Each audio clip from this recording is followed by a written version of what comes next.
If you want to import and rescale a picture, you can go to File, Import, go to the folder where you got your picture. I'll choose House Plan this time, click on it once, and before I choose Import, I'm going to make sure the image is checked here and not texture.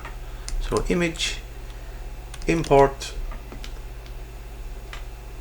select where you're going to place it. I'm going to choose the origin, and then I'm just going to move the mouse to the right and import it, click it in.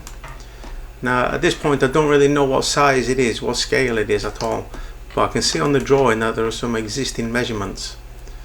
So I'm going to go to the camera, make sure parallel projection is checked and not perspective. Parallel projection, change to the top view.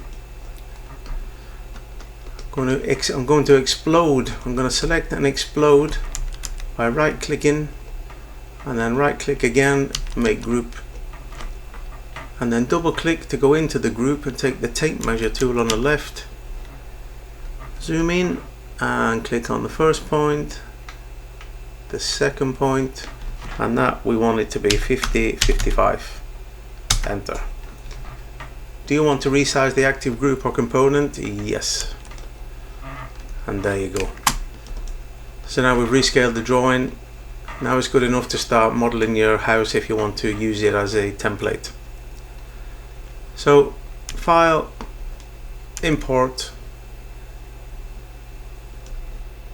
and choose. You might need it to actually change the file format depending on what it is. Mine was a JPEG, and it's there. But there's loads of different formats you can choose.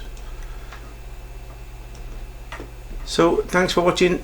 Don't forget to hit the subscribe button, and I'll see you next time for more tips and tricks in SketchUp.